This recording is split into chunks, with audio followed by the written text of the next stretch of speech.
అవును ఫ్రెండ్స్, మనకి గోటు ఈవెంట్స్లో ఎవరికైతే హాస్టల్ అడ్మిషన్లో సీట్ వచ్చిందో ఆ 250 మెంబర్స్కి సంబంధించిన పీడిఎఫ్ అనేది మనకి నా యూట్యూబ్ ఛానల్లోనే లాంగ్ వీడియో ఉంది, చూసుకోవచ్చు. అండ్ వీరనారి చాకలేలమ్మ ఉమెన్స్ యూనివర్సిటీ ఆ వెబ్సైట్లో కూడా ఉంది, ఆ పీడిఎఫ్ చూసుకోవచ్చు.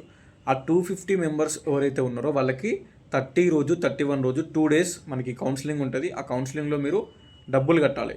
ఎస్సీ వాళ్ళు ఎంత కట్టాలి, ఎస్టీ వాళ్ళు ఎంత కట్టాలి, అండ్ బీసీ వాళ్ళు ఎంత కట్టాలి, ఓసీ వాళ్ళు ఎంత కట్టాలి, అండ్ హాస్టల్కి సంబంధించిన ఇన్స్ట్రక్షన్స్ కొన్ని ఇచ్చారు. ఆ హాస్టల్ అడ్మిషన్ ఎట్లా అలాట్ చేస్తారు, అండ్ హాస్టల్ అడ్మిషన్ ఎక్కడ ఉంటుంది మీకు, ఓకేనా. హాస్టల్ అడ్మిషన్ మీకు హాస్టల్ ఎక్కడ అలాట్ చేస్తారు, హాస్టల్ అడ్మిషన్ ఆబ్వియస్లీ కోటిలోనే జరుగుతుంది, అండ్ హాస్టల్ మెయిన్ క్యాంపస్లో అలాట్ చేస్తారు. అండ్ దానికి సంబంధించి కొంచెం ఇన్ఫర్మేషన్ 2 పీడిఎఫ్లు ఇచ్చారు అన్నట్టు వాళ్ళు. సో ఇన్స్ట్రక్షన్స్ లెక్క అది ఒకసారి నేను ఆ 2 పీడిఎఫ్లు వాళ్ళు ఇచ్చిన ఇన్స్ట్రక్షన్స్ని ఎక్స్ప్లెయిన్ చేసిన, ఒకసారి వీడియో చూడండి. ఈ షార్ట్ వీడియో కింద లింక్ ఇస్తా లైక్ కింద, అది క్లిక్ చేసినా మీరు వెళ్ళొచ్చు.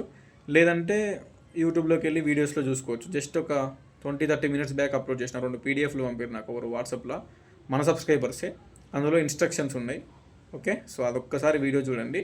అండ్ అందులో ఉన్న డాక్యుమెంట్స్ ఏమేమి తీసుకెళ్ళాలి, 30 రోజు కానీ 31 రోజు కానీ సెలెక్ట్ అయిన క్యాండిడేట్స్ ఎవరైతే ఉన్నారో ఆ 250 మెంబర్స్ ఆ రోజు ఆ డాక్యుమెంట్స్ తీసుకొని వెళ్ళి ఆ పర్టికులర్ అమౌంట్ తీసుకొని కట్టి మీరు మెస్ కార్డ్ తీసుకుంటే నెక్స్ట్ మీకు హాస్టల్ అనేది అలాట్ అవుతుంది, మెస్ కార్డ్ అనేది ఇస్తారు, ఓకే. సో ఒక్కసారి ఆ వీడియో చూడండి.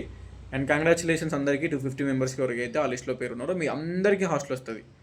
సో మీరు జస్ట్ అమౌంట్ సెట్ చేసుకొని వెళ్ళండి. 30 అండ్ 31 ఫస్ట్ అయితే ఆ వీడియో చూడండి. డౌట్స్ ఉంటే ఆ వీడియో కింద కమెంట్ చేయండి. యూట్యూబ్లో వీడియో పెట్టిన 20 మినిట్స్ బ్యాక్, అండ్ ఈ షార్ట్ వీడియో కింద కూడా లింక్ ఇస్తుంది అంది, you can watch that video. Done, అంతే.